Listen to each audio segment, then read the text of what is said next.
Hola a todos, buenas noches. Mi nombre es Judith. Estoy aquí con mi cointérprete, María Luisa. Vamos a estar interpretando hoy al español, del español al inglés y el inglés al español. Hello everyone, good evening. My name is Judith. My pronouns are she, hers, they, them. I'm here with my co-interpreter, María Luisa. We will be interpreting from English to Spanish, Spanish to English. We're from the Language Justice Collective Bancha Lenguas, based in Louisiana, Bulbancha, Louisiana, also known as New Orleans. Estamos aquí como parte de la colectiva de Bancha Lenguas, basada en Nueva Orleans, también conocida como Bulbancha, Louisiana. Como trabajadores de justicia del lenguaje, nos esforzamos en crear un espacio aquí donde todos los presentes nos podamos entender y ser entendidos en el idioma en que nos sentimos más poderosos.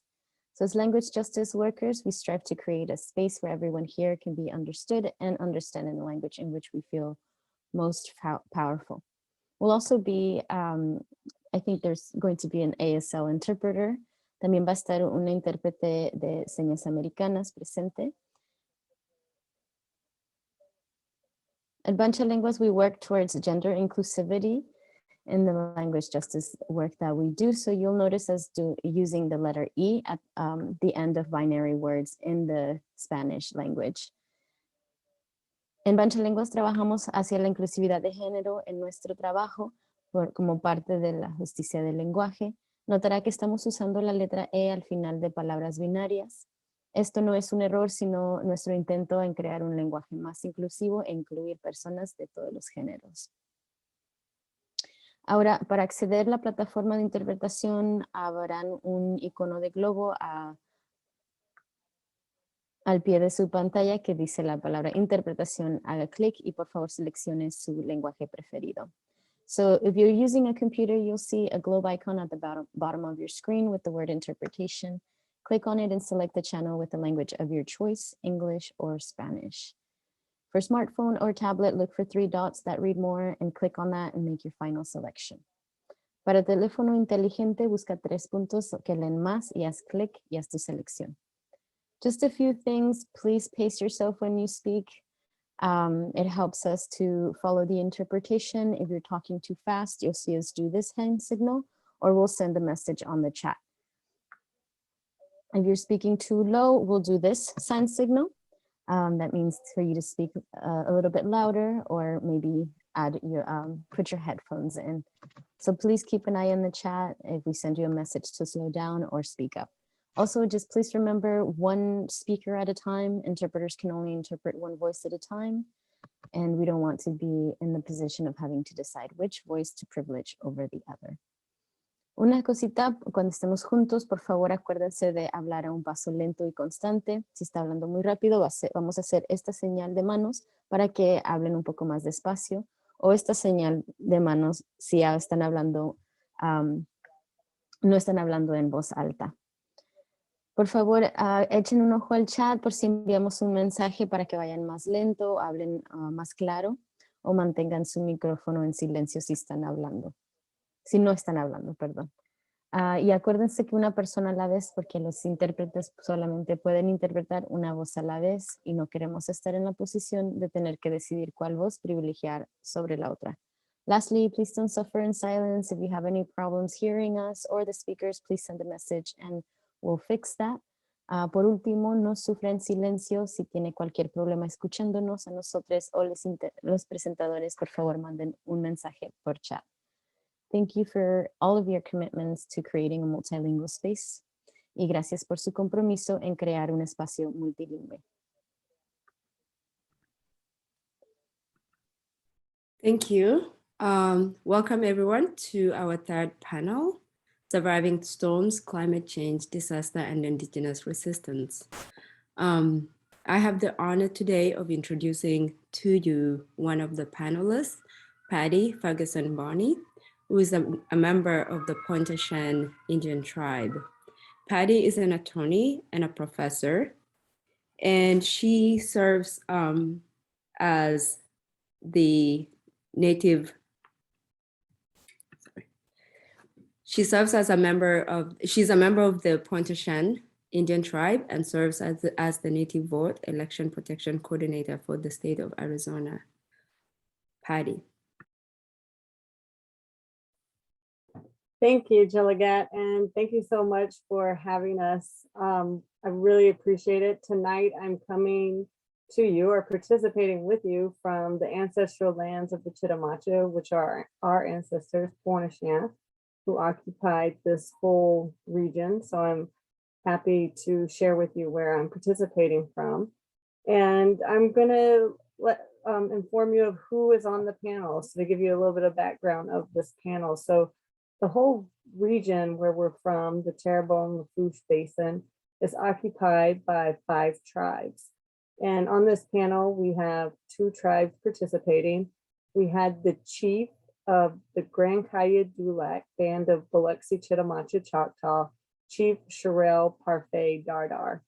Chief Sherelle Parfait Dardar is passionate about her community. She serves as the chairperson on the Commission of Indian Affairs in the state of Louisiana. She also participates in a number of environmental groups to advocate on behalf of her tribe and other tribes because of the situation in which we are in, which you will hear a little bit about. And she is on a climate task force for Terrebonne Parish dealing with equity issues and responding to climate issues. And she's a dressmaker. She's a traditional dressmaker. The other person that we have on our panel is Second Chairman Donald Dardar from the Pointe Chien Indian tribe. Donald Dardar has lived in Pointe Chien his entire life. He's a fisherman, he's trapped, he's lived off the land. He learned this from his father, who learned from his ancestors. And Donald wasn't allowed to go to school until the late 1960s. School was offered, and then he was discriminated against because he's Native American, as many of our fishermen and our ancestors and my mother were. So he has that perspective from working the land. I was also on the panel, adding a small voice to the panel, and the panel was moderated by Dr. Laura Kelly from Tulane University, who is a historian who's been working with our tribe since around 2005. She's very familiar with the area and has a lot of perspective on the background. So with that, I'll turn it over for the presentation of the panel, which was filmed last Monday.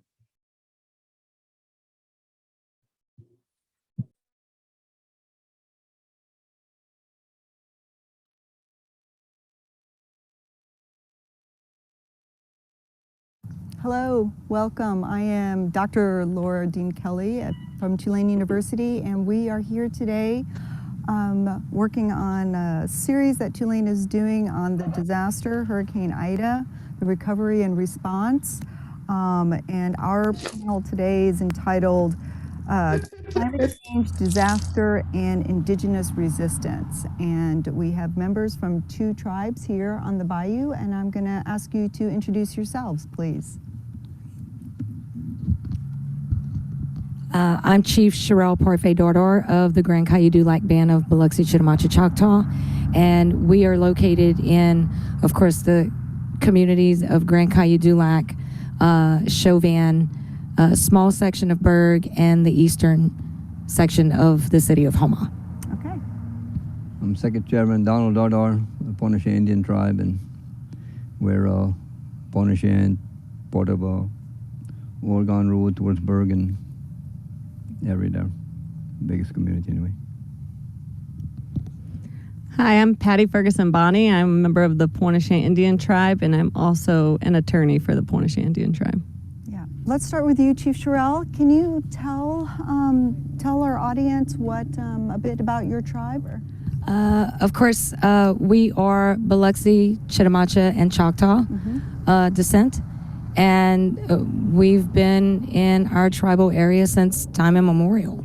You know, our people are, they were hunters and trappers and fishers, you know, shrimping, crabbing, things of that nature. Of course, we had caretakers, traditional dressmakers. I myself Yeah. am a traditional dressmaker. Yeah, I learned from both of my grandmothers. It's a beautiful community and very family oriented. And we love it. There's no other place like it. And I've been to quite a few places, and I've always had to come back home. And we work very hard every day to protect and preserve what's left of our homelands because we've lost so much, over the years. And that's pretty much what our goals are these days. Yeah. Can you tell us a little bit about what your people have done here recently and in the past, and how that's changed over time? Oh, we've always been a land and water people. Right. That's historical, right? And of course, we've maintained that as much as we possibly could.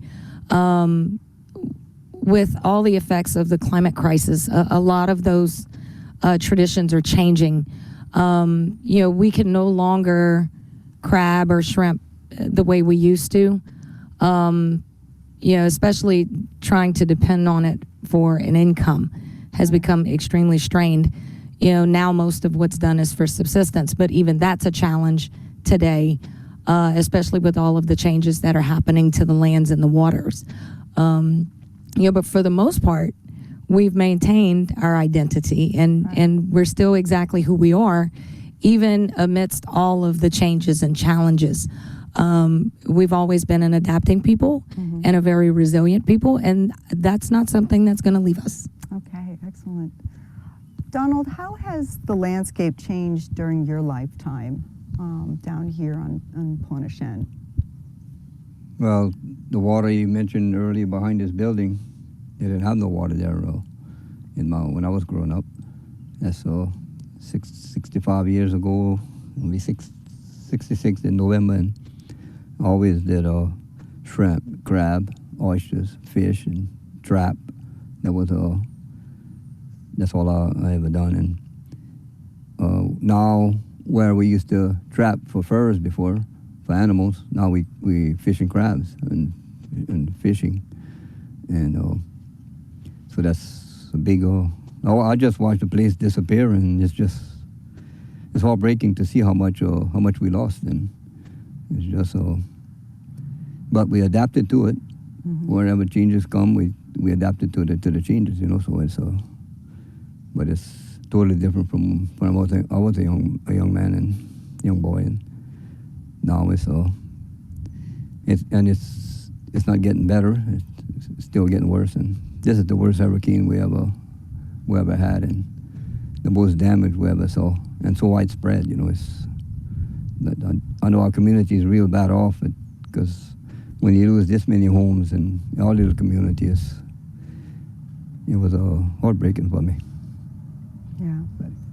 Patty, can you talk a little bit about the reasons why the land is disappearing? Why there was land right here and now it's water? I mean, it's just open water and almost we're surrounded by water, but at least have some levee protection, where Ile de Jean Charles doesn't have levee protection. But what has caused this? A lot of people think you mentioned coastal erosion, but they don't understand the reasons for it.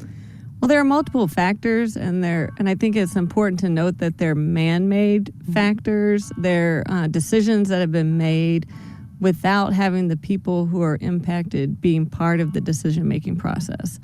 And the primary decisions that were made was, one, to levee the Mississippi River, which prevented the topsoil flow and the redevelopment of the land every year, and the fresh water that would come in and replenish and renew the earth and the bayou, which is, fantastic. I don't know if Donald mentioned this, but our people used to live further down the bayou, 6 to 12 miles further down the bayou. We've already had villages that have had to relocate.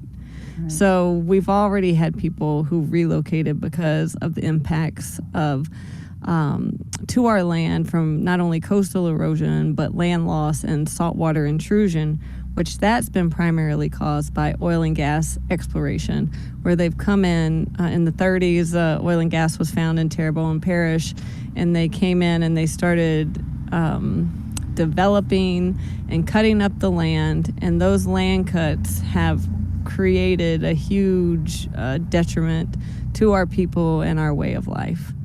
And they continue to have negative impacts. And a lot of the coastal planning does not include our tribal people. And so, as you mentioned, that there's some levees here that protect our current community where people live, but it's not protecting our historic villages, our sacred sites, our cemeteries, our natural waterways that weren't necessarily salt water. So that's very negative for us. And of course, our tribal community isn't federally recognized, and we haven't been federally recognized. And there was no school or education provided to our communities, and other people took advantage of that. And they continue to take advantage of that. So people in our community weren't allowed to attend high school until the late 1960s. There were very limited opportunities for education, and Donald can talk about his experience, but all of those are compounded to negatively impact the community because people have taken advantage of that lack of education and that lack of federal recognition to basically destroy the land and the resources. And so then that impacts our way of life.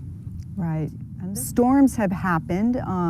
Coastal erosion, unfortunately, is not a new situation for the last few years. How is this storm different? And I'll ask Donald and Chief Sherrill that question. How is this storm different? Just from my own experience, I mean, I'm only 41, but I can remember, Hurricane Juan when I was a child, getting into the pirogue with my uncles and then riding it out on Mr. Willis's shrimp boat. So you rode it out on a boat. A shrimp boat. Crazy. That's correct. And we were safe.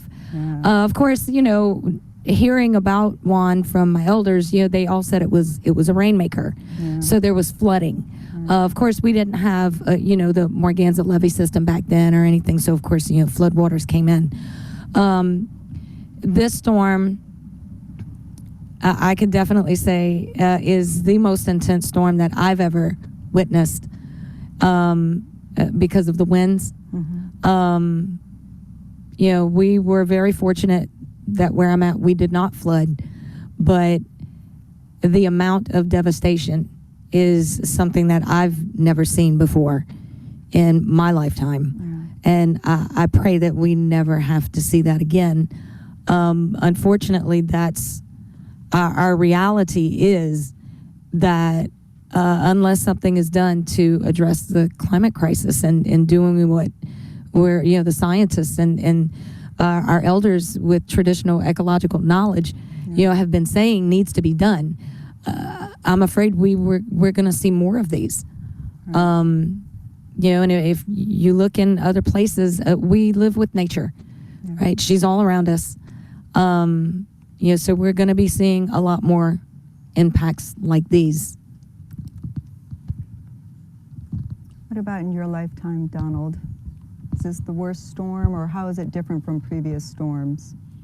That's the worst I've ever seen too. And like for Hurricane Juan, we didn't even have no drain levee back here. So when the water would come in, it'd come in quick, and we'd always get it from the south. And whenever it gets from south, across the road over here, fills up the bayou and crosses over.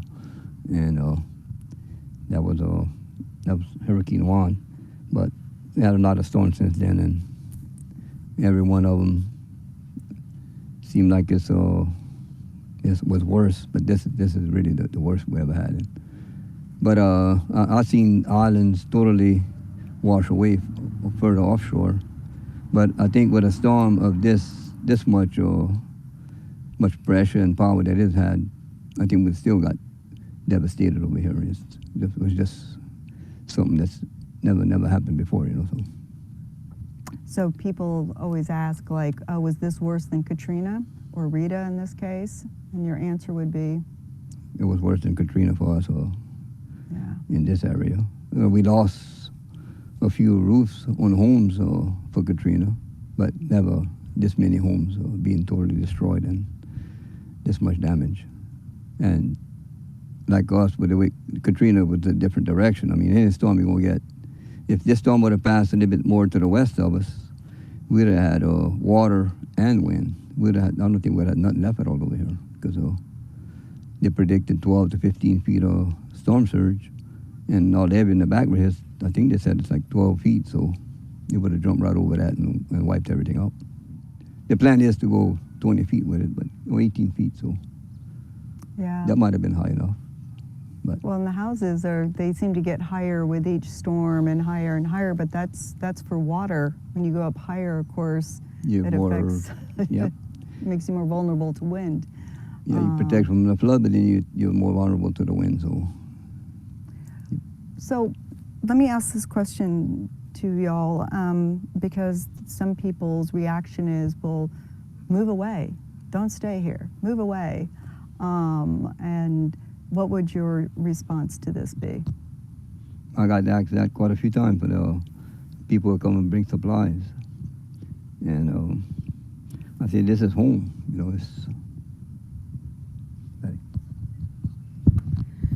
I think that what people may not recognize is that we're totally connected to the land, the landscape, not in that, people like Donald and other people have a responsibility and take that responsibility on to be caretakers of the land and try to teach that to the younger generation. Whatever amount of land is left, it's still all part of us and our history and our ancestors who are still buried in these lands. And I don't think that people take that responsibility lightly because it's always been about the place, connected to the place with the people, that you have that connection.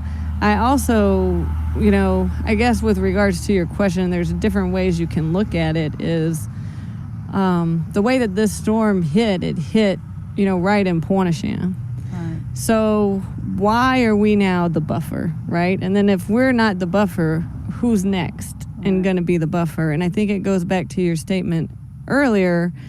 I'll say this, I think you're trying to say this, that we're all connected. Right. And we should care about those whoever that is, the government or industry, have put in harm's way. And if there are ways to rectify that, we should work on that. Because for our community, for Chief Jarrell's community, for Mr. Albert's community, it's not just about where people live. Mm-hmm. It's about maintaining your existence as a tribal people, maintaining your cultural heritage and your ways of life. And then in addition to that, we know that homes can be built resiliently. We have homes that we built after Katrina in each of our communities, and they withstood the storm. But there hasn't been the right amount of investment in our communities by those who've caused the harm to assist people in fortifying their homes and strengthening them. There hasn't been investment from the government. There hasn't been investment from private industry. And I just want to mention this because when my mom grew up, they lived in a palmetto house on the ground because that's all they needed to live in to survive. And so what changed and who made those decisions that caused those changes? And there needs to be some accountability. So when people say you should just leave, it's about, one, we have no accountability. And we do have people who have left because they can't rebuild or they're going to find a job somewhere else. But we have a strong community here and we need to support them because to me, by not supporting our community, you are, saying it's okay if we allow these communities to disappear and we're not supporting their self-determination or resiliency and providing any accountability as to what happened. So there needs to be accountability. Your kinship ties are very strong. So there's a tie to the land that is witnessed through the people and through the families and then through the traditions and the sacred spots. And that community has a real, true, deep meaning to it that I think, again, the average American, we come in and out of communities, right? We enter the Tulane community, then we leave it, we move here, and we have that community. But that's different from a tribe. And how would you want to describe that sense to the people watching this, what it means to be a tribe? Well, I guess I could kind of give them an example that's really traditional amongst even our bayou communities. So in a lot of situations, you'll have family land, or what we call traditional land. And you'll see like all of our family live amongst each other, right? Like my dad and mom, when they got land, it was an arpent, and my dad's dream was that all of his children were going to be on that land with him. And it's not that we don't venture out of our communities, it's just that we come back because it's our identity, it's who we are, it's where we want to raise our children with the values that we have. Because you can't instill in them their identity and their traditions and their values if you live an entire state away, right? And just for an example, I grew up in Grand Caillou-du-Lac, along Shrimpers Row, and my husband is from Chief Albert's tribe, Ile de Jean Charles. So of course I stay within my tribal territory. So we moved in Chauvin, which is in my tribal territory, but it's in the middle of, both communities technically. And it literally took me a long time to adjust just to being on a different bayou. Right. Because Shrimpers Row and Grand Caillou-du-Lac is all I knew. Yeah. And that was my life. That was my identity.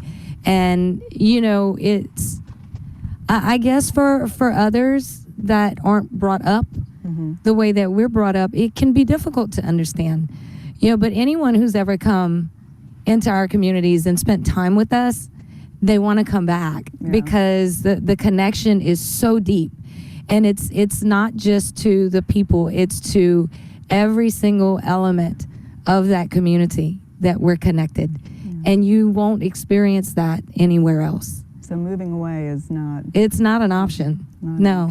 I would never do that. And since this storm, my husband is a very reasonable man, and as a provider for his family, of course the thought entered his mind.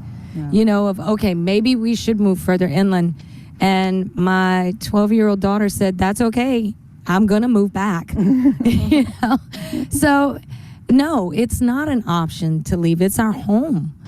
It's literally who we are, and you don't abandon your homeland.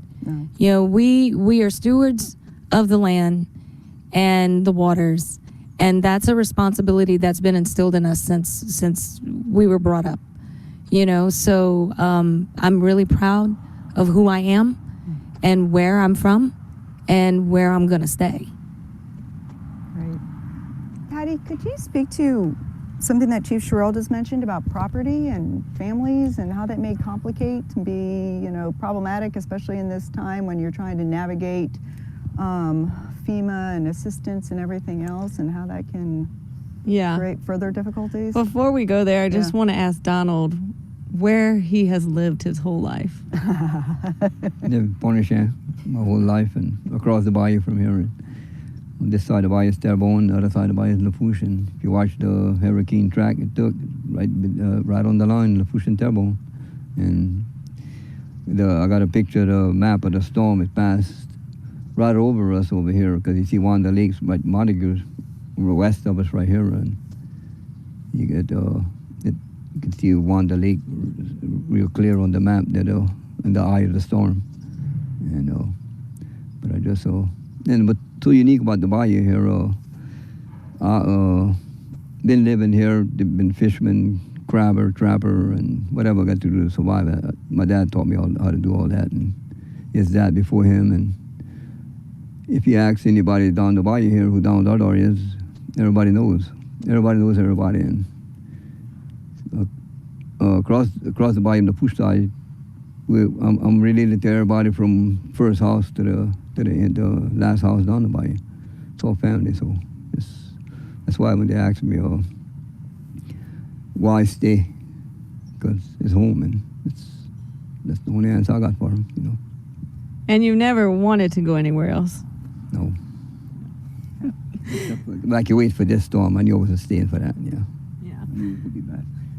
Yeah, and I think what you're saying about, across the bayou, our land it's the tribe that lives across the bayou. And as Native people, we haven't gone through the white man's process necessarily of, let's give this land to X person and, this will be in your name only. I mean, some families have done that, but a lot of the land, especially the Billiot land, has not been probated. Our ancestor, Alexander Billiot, he died in 1900. That land hasn't been probated, and everybody considers it Indian land and family property, even for other ancestors. And as Donald said, we're all related, but you have to follow the process within the families as to where people should live and put a house.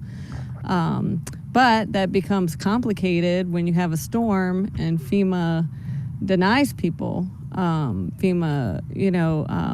the rights to funding. So for example, after Katrina and Rita, there was a road home process. And so that was operated by the state. But because people didn't actually own the property, they were treated as renters. So already FEMA didn't value our homes as much because the property values here aren't as high as somewhere else. But they also were treated as renters, so they didn't receive as much resources to rebuild. And today, now with this storm, it sounds like, FEMA has undergone some changes to recognize family airship. But we have a number of families who've been having problems getting their FEMA claims approved because they live on family property or they live in houses that their families have lived in. And that's just how people operate down here, especially on the Billiot side over here. Nobody has title to the property, and there's never been a succession for that property. So that creates a lot of legal challenges, and people don't have the resources or know how to overcome that, and sometimes the policies don't allow that to be overcome. But you're a tribe. Surely you're getting lots of assistance from the federal government and state government as, indigenous people. And don't you have like a special channel that gets money sent to the tribes? Is it on that tree right there? One of those channels in the bayou that's bringing the water in? Is that a money tree? I don't think so. Well, we're not federally recognized. So none of the coastal tribes in Louisiana are federally recognized. So that means that they do not have a direct government-to-government relationship with the federal government. So for example, when this storm happened, the next day, I was on the phone with someone from the FEMA feeding team asking for assistance. And their response was, you go through the tribal liaison or you go through the state. Well, we can't go through the tribal liaison because we're not federally recognized. And the state did not make the request for us. Under the emergency operation plan for the state, if there's an emergency, the Governor's Office of Indian Affairs is part of the response. And they're supposed to coordinate with the tribes. And the parishes are supposed to coordinate with the tribes. But this was ground zero. The storm came right through here, hit Grand Isle and bounced and came straight here, made second landfall. So exactly. And if you look at the NOAA maps, the IRMA maps, there aren't any pictures down here. It's like we don't even exist. No one mentioned, did anybody hear on the news, the second landfall of Ida was in Pointe. No. But who saw it? No. We all saw the line. We all saw it coming, and we all see the results of that. But, the two parishes, we have the bayou, as Donald was saying, it divides us into Terrebonne and Lafourche, are supposed to work directly with the tribes under that emergency operation plan. That did not happen. So the worst storm in your lifetime, the worst storm that anybody has seen, elders have seen on down, and nothing. No, no. The tribe. Well, for Pointe, Cheryl can talk about Green Cayuga Dulac. For Pointe, Donald and other tribal members were clearing debris off the road so people could get back. Now, the pumps are run by the parishes here, and they didn't turn them on. So there was water in our community for well over a week after the storm, even though it wasn't a flooding event because there was water. There was no way for the water to get out because the pumps weren't turned on. And we can't turn them on. So you can clear your own roads, you can try to get the debris so people can come and see what's left of their home, but you can't operate the machinery to get the water out. I think that's just turning on the pumps. Yeah, flipping a switch. What do you think, Donald? Got to pump across the bar, you got a automatic switch, so So what happened? it ran out of fuel. And what happened on this side? Probably couldn't keep up. And they don't bring extra pumps, and something they could have done. We know a storm's coming, but that goes back again to who do we care about? What do we value? Who do we value? Right. That's not enough people down here, and we're broken into 2 political subdivisions, the parishes. I'm just saying it's an ongoing pattern. It's not a new thing. Of course, Grand Cayuga is not split between 2 parishes, but it was the same level of response, even being in Terrebonne Parish. We do not have proper communication or coordination with our Office of Emergency Preparedness, especially for disasters. And that's something that technically is a law, right? And that needs to change. I mean, this is unacceptable, how we're being treated. And if you step outside of the tribal, right, identity just for a second, we are all tax-paying citizens, Right. okay? And our taxpayer dollars contribute to these systems that are supposed to be there during our times of need. And yet we have extreme amounts of difficulty accessing the resources or even applying to receive from these programs. Yeah. And so we have a lot of difficulty even being able to apply for resources through these programs. For example, I had to navigate the same systems as everyone else, regarding FEMA and SBA. And it was a nightmare. I am quite technically savvy, and I am very capable of uploading documents and all these things that they require. And I had extreme difficulty navigating the system that they've put into place. I could only imagine the amount of frustration felt by our elders, are those that are special needs people, right? That were basically required to go through this process without being able to access them properly, and not having anyone coming directly into the community to assist them with it. And on top of that, you have deadlines to apply for these things. So I'm still not finished. And And when did you get electricity? I don't have electricity. Oh, it's just I do not have electricity. So it was 8 weeks yesterday, and you still have. I still do not have electricity. The new pole for Entergy, because my pole has been fixed, is laying in my yard. And this is the 4th time that I've reached out to them. And they put in an emergency order today to have my electricity repaired and ready to go. And they still have not showed up yet.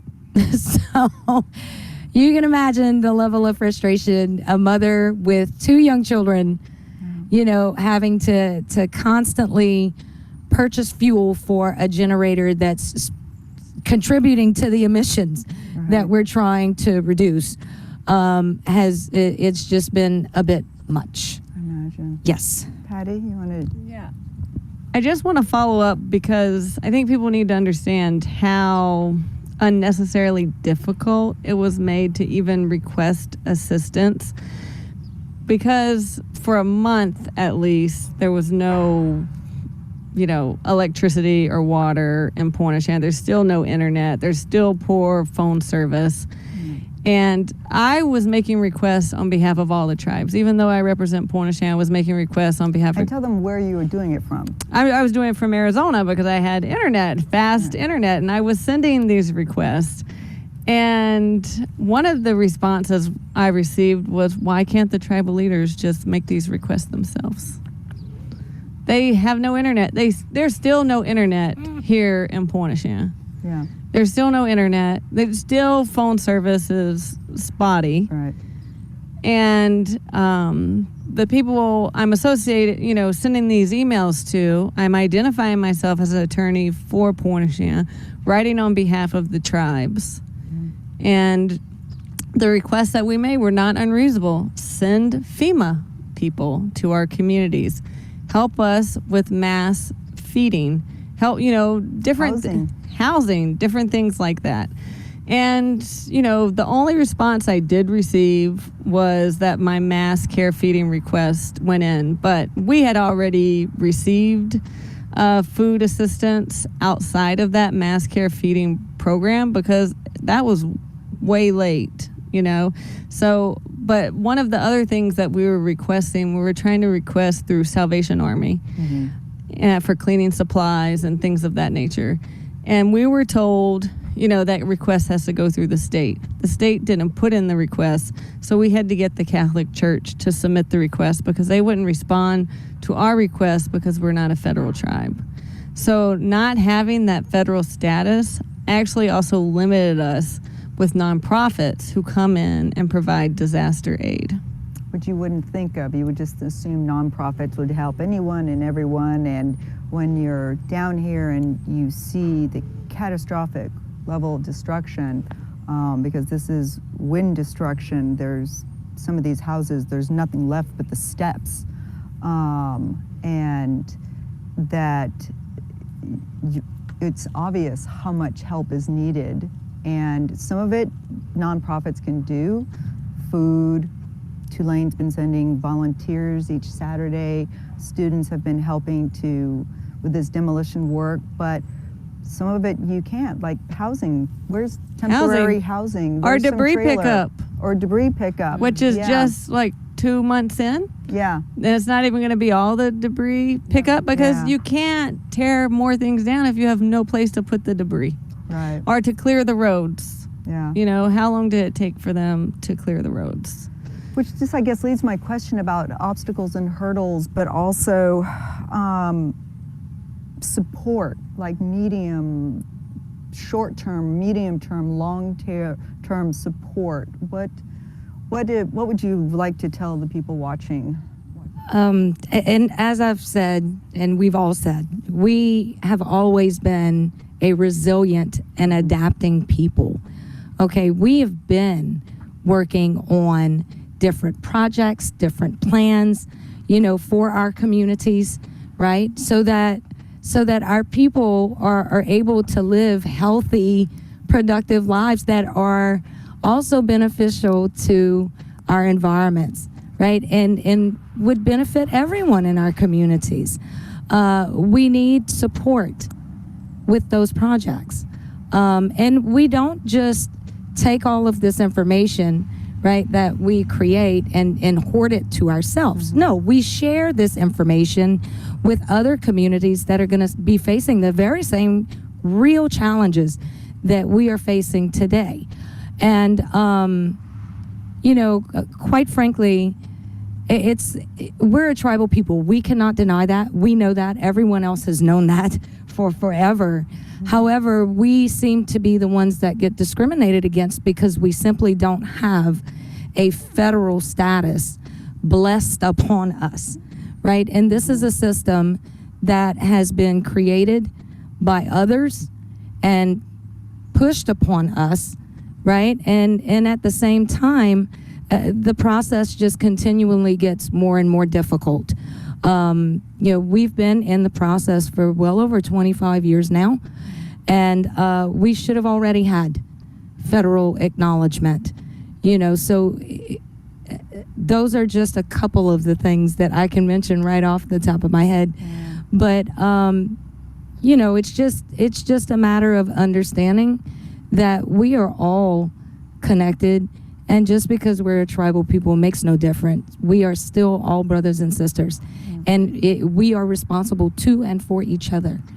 So it's past that time that we start doing what needs to be done for communities, especially communities like ours, because you're going to hear it time and time again. We're frontline communities. Yes, we are frontline right now. Yeah.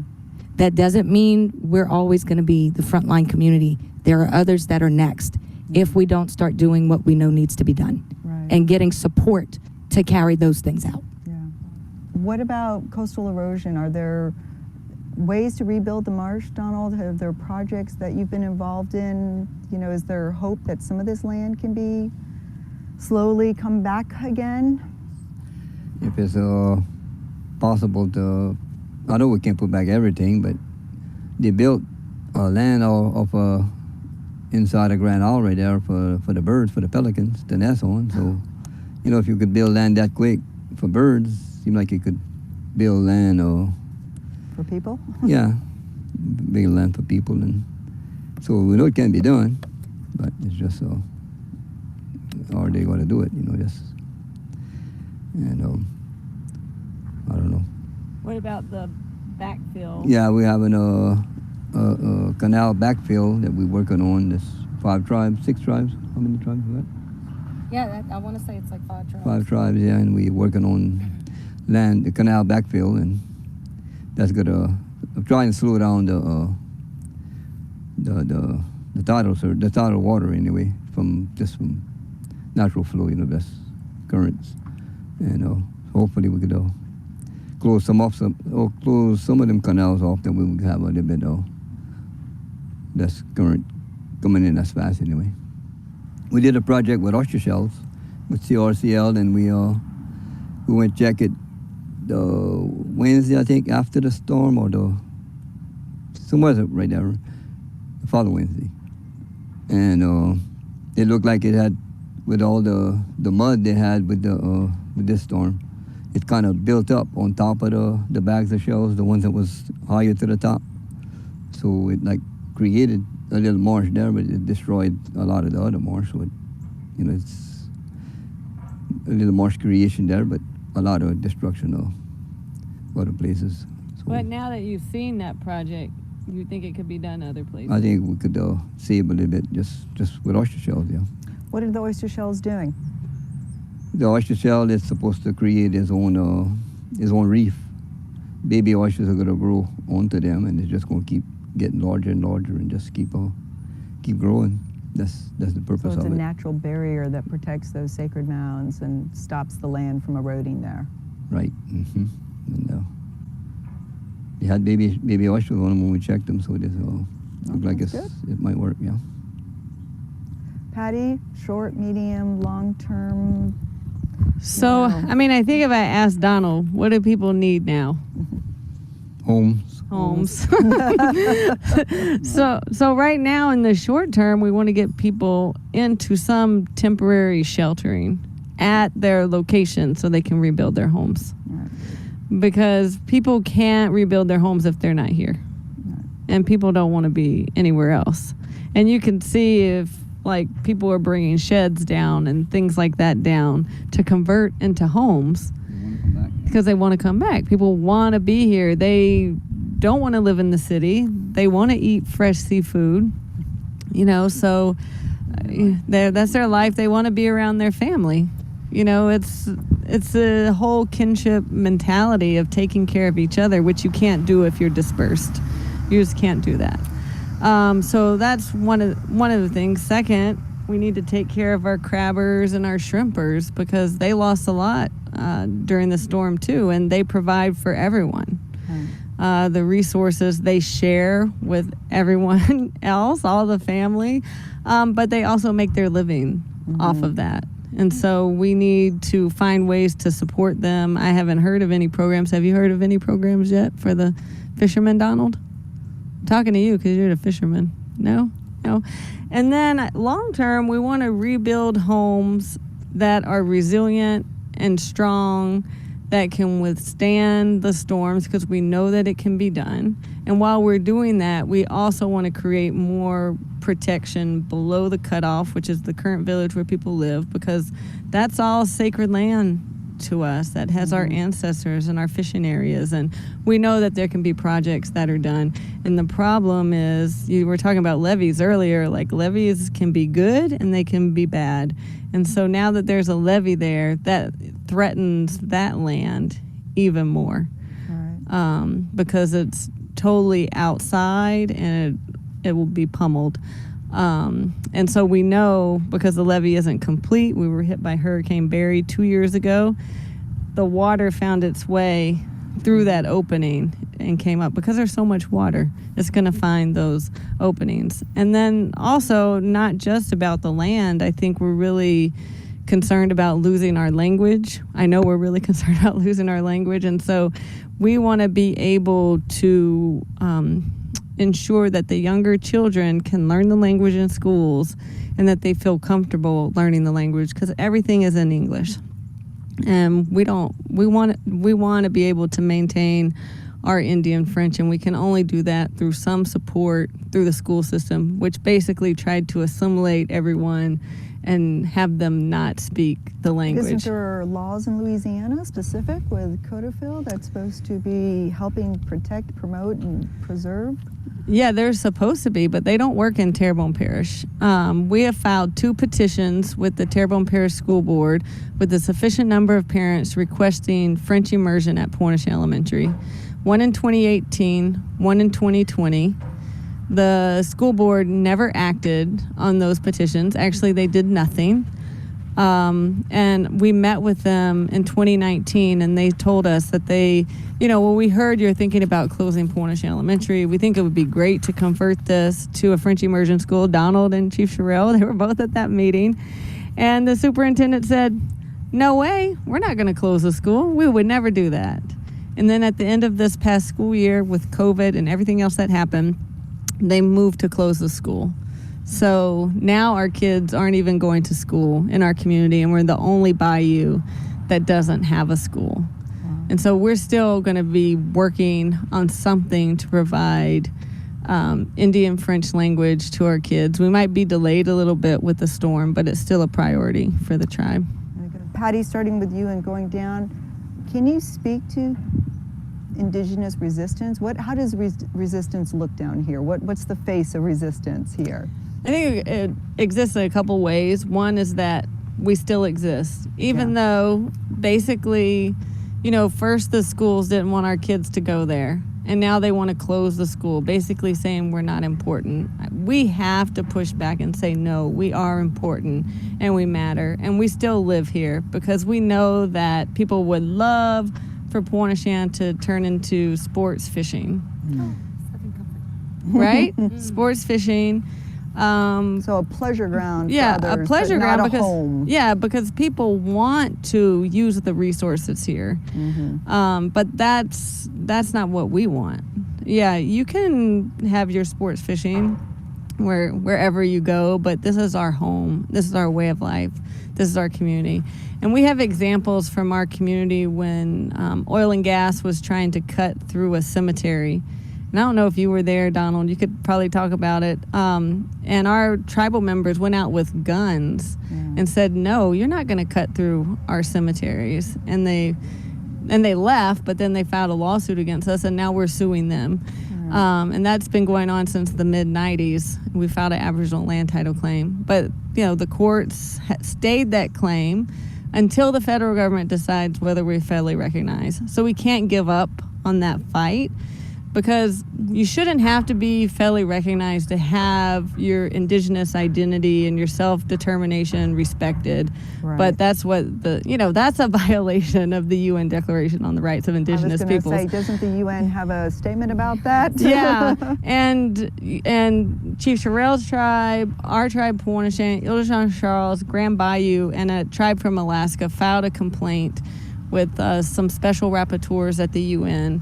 And we're asking that the U.S. that the special rapporteurs investigate this complaint and that the U.S. invite the special rapporteurs here so that they can do the investigation, because the country has to invite the special rapporteurs.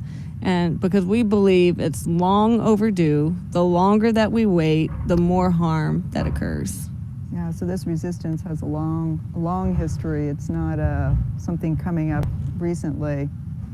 I don't know if this is resistance, but last night I went to the bay and just started, threw a couple of cast nets and ended up catching enough shrimp for me to eat supper. So it's pretty. There you go. I think existence is resistance. Just crossing the road from my house, and I had mentioned that earlier. But whenever you just step out your house, walk to the bay side, get in your boat, and go to work, and that's pretty unique, you know. So I don't think you got too many other places you could do that. Yeah. Of course, I did have the wonderful pleasure of growing up hearing stories about my dad and my uncle. And Mr. Donald's wife, Miss Teresa, actually they was very good friends with my dad and my uncle. You know, so she was able to tell me some stories too, and they were very set on resistance. Right? There was no way that you were going to treat them any differently just because, you know, they were Native. And we were not allowed to hide away from our identity in being Native. You know, we were taught to be proud of who we are and stand up for who we are at all times. And I'm very thankful that I was brought up with those teachings, because, you know, Creator made us. Right. And we are beautiful, and we deserve to be loved and respected for who we are, just like everyone else does. You know, and was there prejudice down here? Oh, absolutely. One of the stories that I had the privilege of hearing about was this this bar called the Bon Temps Roulé. And my dad and my uncle looked completely different. You know, my dad was very dark-skinned, you know, straight black hair. Well, his brother was very light-complected, had green eyes and more curly hair. But they were brothers. Well, my uncle was allowed to pass through the front door, but not my father. And that was not acceptable. So naturally the fight started, right? Because my uncle was not going to watch his brother have to pass through a back door just because, you know, he wasn't considered basically human enough. You know, so they fought to defend who they are and where they're from, you know, their right to exist. And, you know, that was instilled in us as well. And I'm very grateful for those stories and examples, you know, because although times are different, and yes, things have changed, it's not that different for us, you know, even though there have been some strides to improve in accepting everyone. We still struggle because of our identity as Indigenous peoples and as tribal peoples. You know, and recently I was given, for my 41st birthday, my uncle gave me the name of Traiteur de Terre, and that means healer of the land. You know, and just in earning that name, it meant a lot to me. And it also taught me that, you know, I have a responsibility now, and that is to remain where I am, remain who I am, and fight to protect the land that we call home. You know, so we're going to continue to resist the genocide. We're going to continue to resist those who feel that we should not be here. You know, and until those times change completely, you know, we're going to do what we have to do. So again, I ended on this question. Shout out to the audience for support, whether that be financial, because I know money makes a big difference in these situations, or skill sets, or supplies, or ways they can volunteer, or how they can assist the tribes. Question is kind of several fold. One, how would they get in touch with you? And two, what's on your wish list? What would you like to tell people? Yeah, so our website is pactribe.com. And on there, you can find a list of things that we need and also ways to donate. And specifically, the things that we need right now are building supplies. We also need people to assist with rebuilding. And if people have any sort of temporary housing shelters that they would like to donate, we could accommodate that because we have at least 90 families who are without homes. In Lower Pointe, only 10% of the homes are habitable. So when people would ordinarily house their relatives, that's harder to do because so many people don't have their homes. So if you want to help, if you have technical skills with contracting or labor that you want to volunteer, if you're an electrician and you can help people with rewiring, things of that nature, that would be helpful. If you want to donate building supplies, we have lists that specific families need. So you could focus on one family and donate the supplies that they need. Or gift cards to like Or even Lowe's gift and cards Home to Depot. Lowe's or Home Depot. The other thing that I'll mention, because people may not realize this, the most that you can get from FEMA is $36,000. Most of our homes are not insured. And I just want to give you an example. Our tribal building is right here. It's how many feet in the air, Donald? I don't know. Taller than most.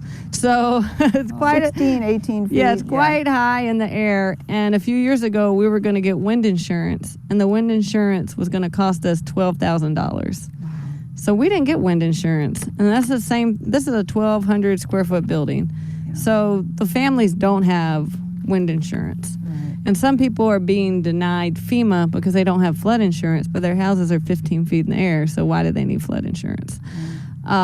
So there's a huge need for resources, for rebuilding resilient homes, and for having strong roofs to protect that home. Because if you don't have a strong roof, then you're going to lose everything in your home and maybe the whole home. So those are the things that we need. If there's people who are willing to build, people willing to design homes of different sizes, people willing to donate supplies and labor.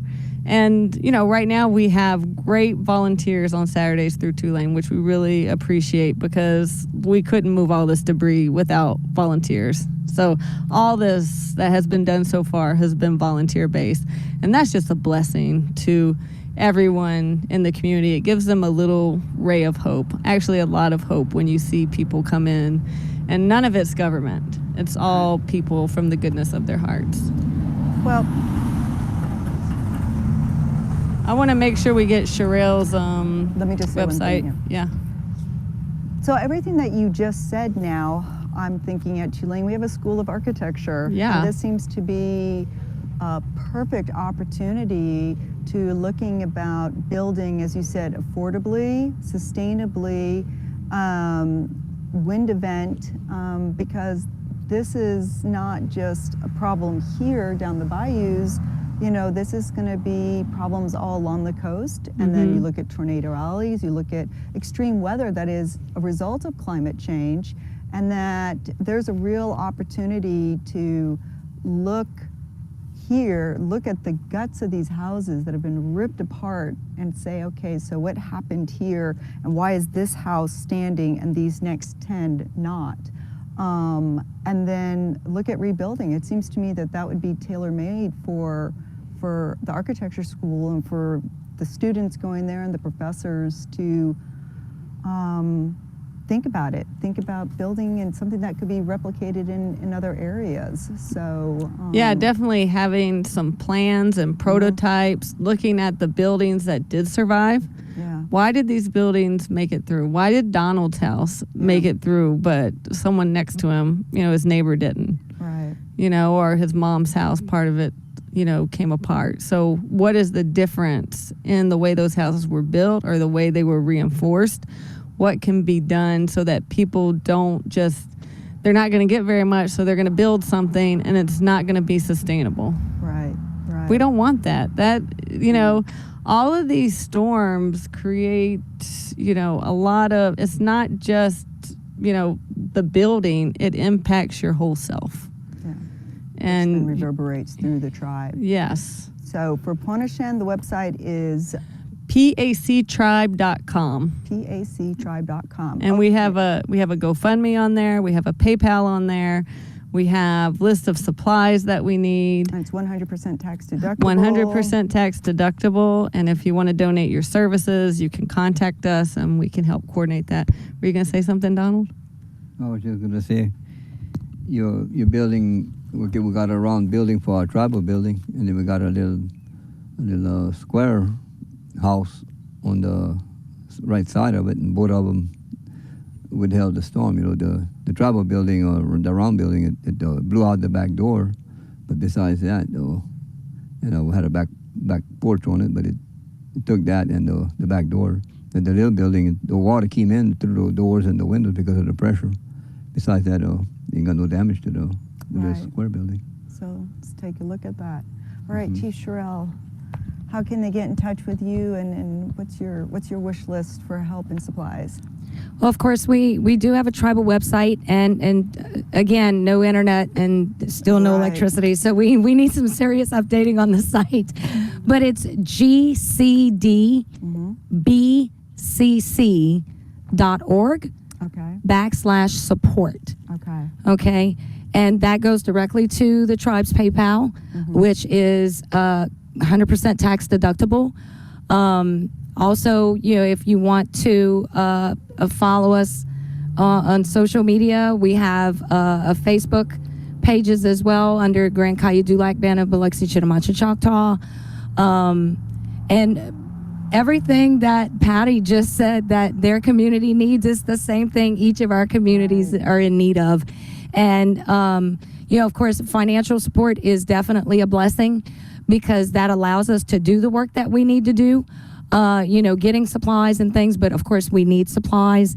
And we have been very blessed with volunteers, you know, even from Loyola University coming in to assist with FEMA appeals and things like that. So, you know, if there are those out there that have talents and skills and they want to come and assist us in the communities while we're rebuilding, then please contact us. My information is also on the website. okay. Well, thank you very much, and I would love to be able to check back in the spring and see how the efforts are going, and to let the Tulane community and everybody else who's watching this find out where you are in the recovery and rebuilding process at that point. In the meantime, wishing you all the very, very best, and here's hoping good things will come out of this. Thank you. Thank you. Yes, thank you.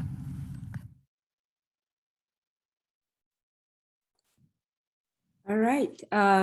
I would like to thank Donald, Mr. Donald, Chief Sherrill, and Patty for sharing their story, for sharing the words, and for calling on us to come together and support these amazing people. Chief Sherrill said that we are all brothers and sisters, and we cannot let our brothers or sisters suffer alone. So what can you do? How can you help this community that has been left to fight for themselves? Can we fight with them? Can we fight for them? Can we fight for their land, for their rights? Can we fight for their well-being? This panel was pre-recorded last Monday because they still do not have power. They don't have internet. And therefore, the only way they could get this message to us, to all of us, was to pre-record.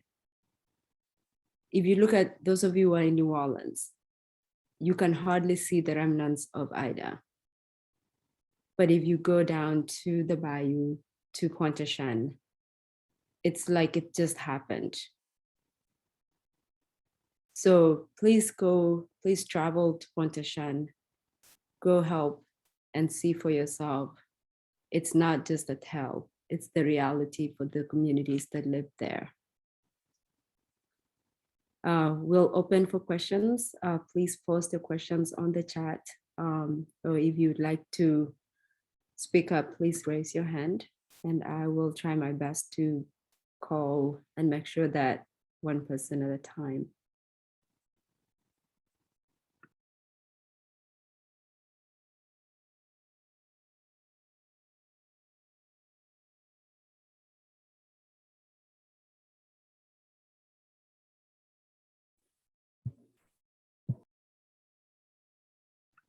What can people from out of state do to help?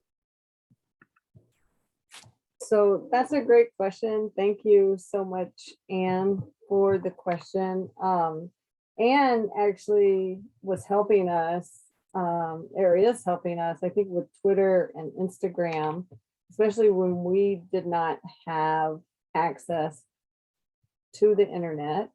We still don't have access to the internet in Pointe, Erosion Road. Most people don't have access. I am in my cousin's house in Berg because I need access to the internet to be on this Zoom panel. So we need other people sharing and advocating on our behalves, writing op-eds, making awareness or raising awareness of the issues, because our tribes are so small. And I'm including all of the coastal tribe. I think it's important that other people help to raise and elevate our voices, because as we discussed, we're not a very solid political group because we're so small. So having other people raise those issues, I think, is important. If you look at some of the equity frameworks, a lot of them are focused on Indians, but they focus on federally recognized tribes, especially in the climate discussions and other discussions. So raising awareness when we're dealing with frontline communities and other people impacted by the storms is to elevate those voices that aren't being heard. And that's not just the tribal communities, but the other fisher communities and lower income communities that are living and working the coast. I think that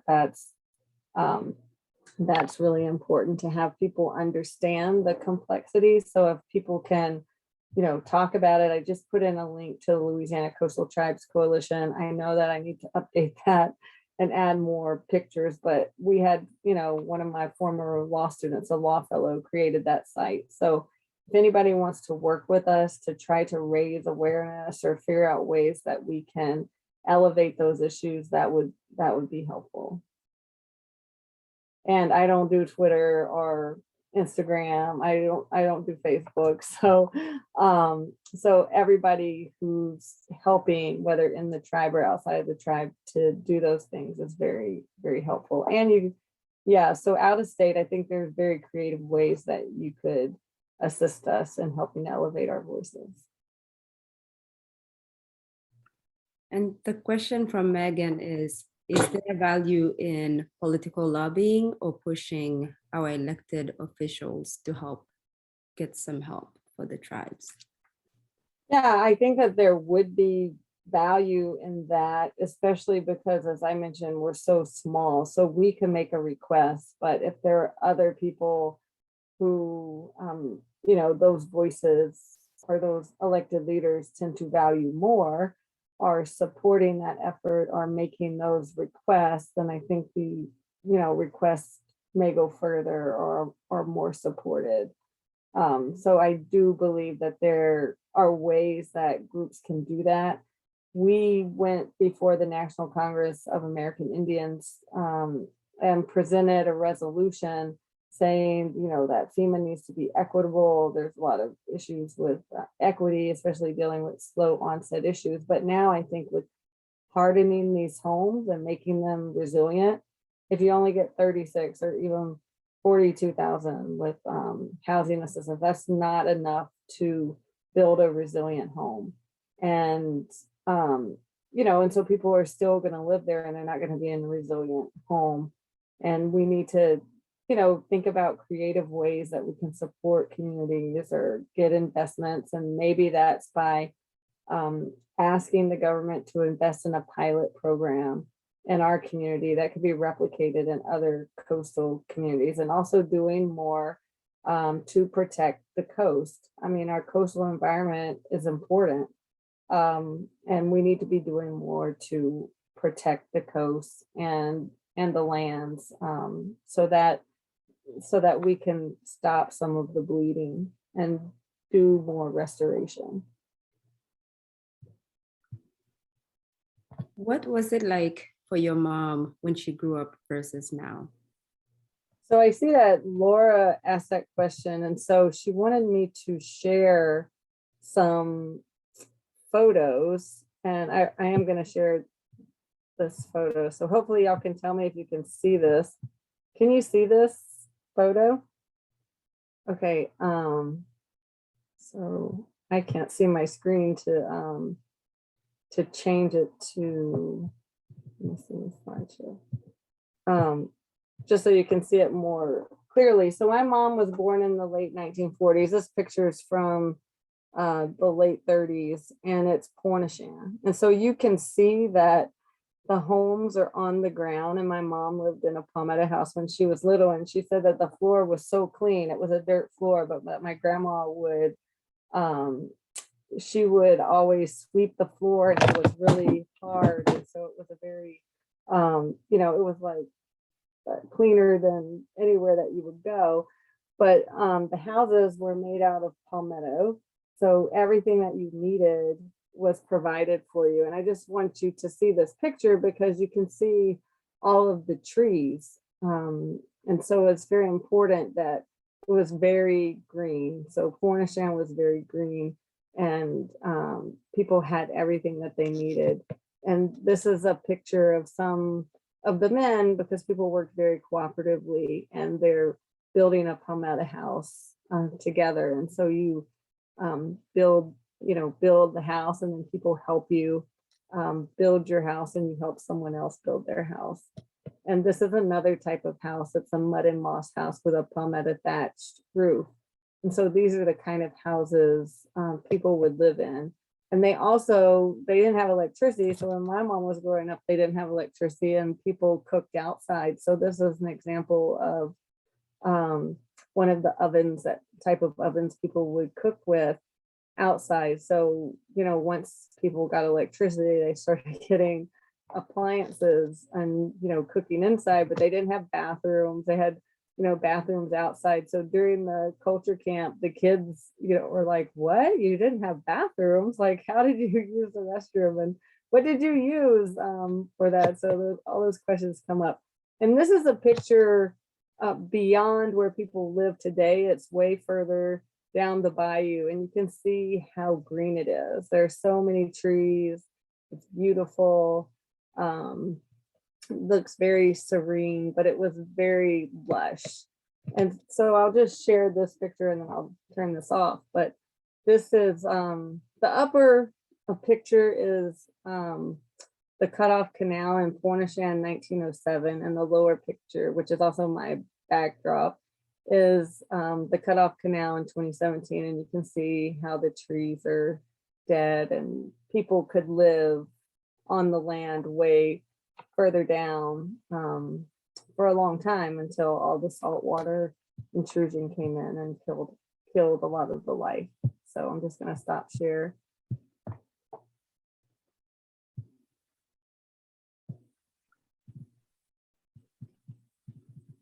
More questions?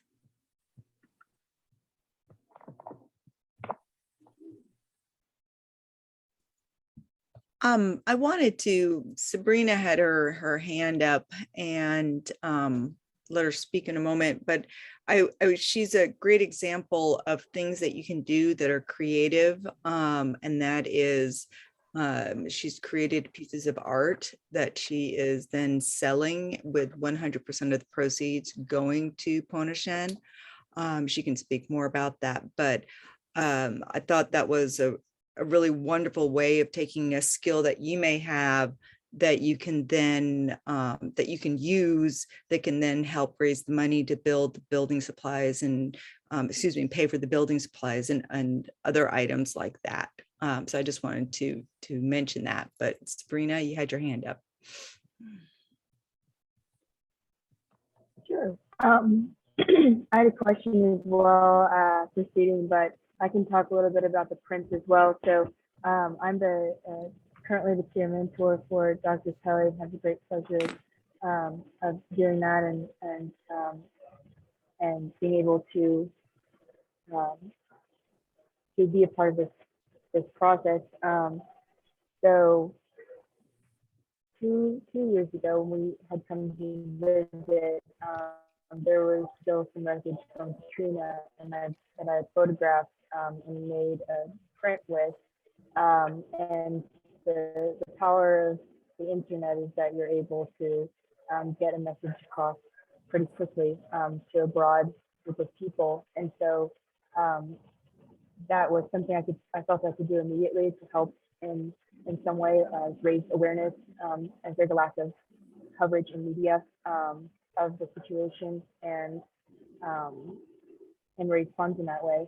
And so I'd say I implore and encourage anyone who has a talent that they're able to share in some way, that this would be a great platform to do that for.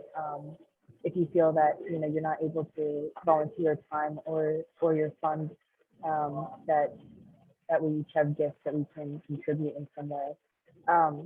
And the question I had is, I know that Patty, from your presentation when you came to visit a few days ago, you had mentioned there were 2 new houses that were able to be built from funding.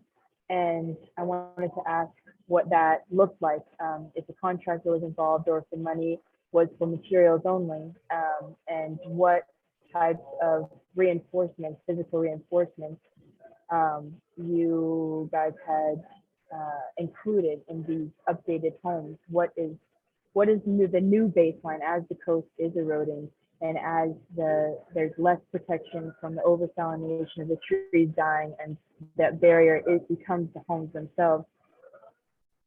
I don't know how it seems that there needs to be an increase in the baseline of what is required for building typologies on the Gulf Coast. So what does that look like in the renovation? Okay, I just am gonna repeat a little bit of the question because the interpreters couldn't hear it clearly, but from my understanding, you asked, since we built 2 homes after Katrina that withstood the storm, what are the baseline changes and differences that resulted in those houses being more resilient and withstanding the storms? I think that's kind of the gist of it. I know it's a little more than that. So first of all, I will say that I don't know all the answers to your questions because I wasn't involved in the building process. But what we did is we worked with the Mennonite Disaster Relief Services, and there were some plans that were made by an architect who I don't recall the name, but I know that there was a book afterwards that was made with information about some of the homes. And so I will look that up so I can, if y'all want to send that out, I won't be able to get that till I get back home. But the houses were built, the pilings were very strong. So the way that they built the pilings were different than other pilings. So pilings are what you put your home on once you elevate them. So I think for those homes, they're not wood pilings. I think they might be steel beams, but I can't recall off the top of my head. And they dug those into the ground and cemented those.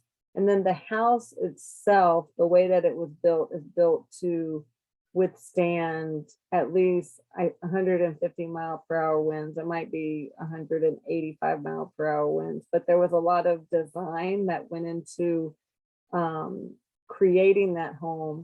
And so for the tribe, we raised money for the foundation and some of the materials, and all the tribes, we worked together. So our Louisiana Coastal Tribes Coalition worked together to raise money so we could build houses in each of our tribal communities.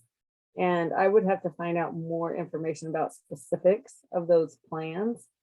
But the labor was provided for free through the Mennonite Disaster Services. So, you know, you have a plan, you need materials, and then you double that to add the cost of labor. That's how much the house would cost. So right now, Donald, who is our second chairman on the panel, they're thinking that instead of 2x4s for these houses, we probably need 2x6s so that the houses are a little bit stronger.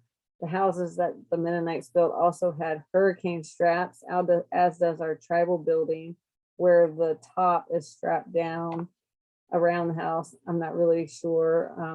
I'm not really a building person, but I will try to find out more information and try to get that to y'all, because I do think that that's interesting, the ways in which you can make a home to build it more resilient. And so now they have higher standards even.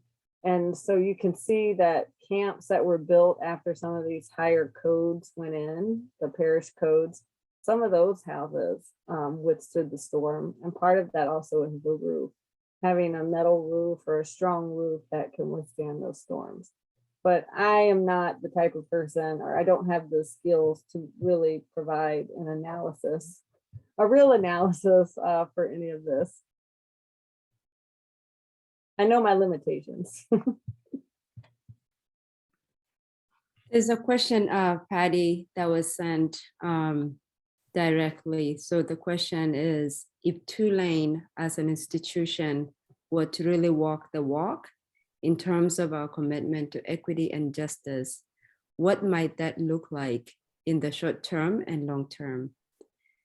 Would there be any use in Tulane returning land back to the coastal tribes, engaging in more recruitment for tribal members to attend Tulane, supporting a Native American Studies program that focuses on preserving local tribal knowledge and language, divesting fossil fuels, using our resources to lobby with or on behalf of Pointe Chien Indigenous tribe? And I will post that question here without the name. Great. So I'm familiar that a lot of universities are looking at DEI issues and how do you actually reflect that. It can't just be by saying that. You have to do something, but I also know that universities have some limitations that are outside of their control, but there are things that you can do. So first of all, I'd like to say that, you know, we've been partnering with Tulane for, you know, over a decade and a half. And the thing that I appreciate about our partnership with Tulane is that it is beneficial to the tribe. So for us, it's not helpful to have researchers come in and say, oh, what can I do to elevate my career? And you have no benefit from that. So that's not very helpful to us. And so when we are looking at partnerships and working with research institutions, you know, for us, we need it to be mutually beneficial. And so I think that's one part of the answer, is that there are projects that can be done in our community. I mean, even like this rebuilding project, we think that that could be a laboratory, and it could be done in a way that doesn't exploit our tribal communities, because it's something that's needed, but yet it's something that the whole coast could learn from. If there could be a way where we could engage in that. With regards to giving land back from Tulane, I don't know where Tulane owns land. And I don't think they own land in our Terrebonne Basin, but you know, I've been wrong before, so perhaps that could be the case. But I think engaging, I think supporting Native American studies. I know that there's a professor who is teaching an indigenous course dealing with indigenous peoples next semester, and actually including people from the Louisiana coast, indigenous peoples from this land in that. I mean, so just for an example, a lot of issues that impact tribal people in general, not just in Louisiana, but nationwide, is a lack of visibility. And so when you have no visibility, then people, ignore you. So that could be like studies that are done, that could be, the mascot issue, and because they think of Indian people as being in the past and not the present. So we can't just think about tribal people being in the past, because it's a way to justify colonialism and the impacts of colonialism on tribal people. So our people have adapted over time, and we live in modern day society, and we have real issues. So bringing that forward to address these modern day issues are really important. So like one example is, mascots. People think it's okay, to have native mascots. And people think it's okay because they think about Indians in the past, and, and they don't think about how that impacts modern day society. So I know I'm like kind of rambling about that, but I think there are ways that, the university with its different sections could assist us in, one, like I said earlier, elevating our issues by seeing them in the modern day and trying to redress those harms, whether it would be working with us on a language school, through the French department, elevating and teaching, tribal kids. I don't know if we've ever had, we may have had once a tribal, I don't know if we've ever had a tribal member attend Tulane. I'm not sure. That would be, I'm not sure that we've ever had a tribal member attend Tulane, or I'm sure they have had Indigenous students attend Tulane, but the education that, opportunities are lacking, and there are long-term impacts in our community. So there could be ways to address that. And could Tulane lobby on behalf of Pointe? Well, I did hear that there was a class at the law school where maybe something like that could happen. And I'm real thankful that some of the law students reached out to me, and hopefully, we can engage. But I realize for it to be a long-term investment, it has to, it can't just be students, investing, although there are some terrific students who have been working with us through their relationship that they've made through their professors, but it has to be more of a long-term engagement. All right. I know that we want to continue to have these conversations, but due to time, we will have to end. Thank you so much, Patty. And thank you everyone for attending today. Please connect with the Pointe Chien through the website and the social media that was shared. And thank you everyone, and our interpreters for coming today and for helping us. Thank you. Thank you.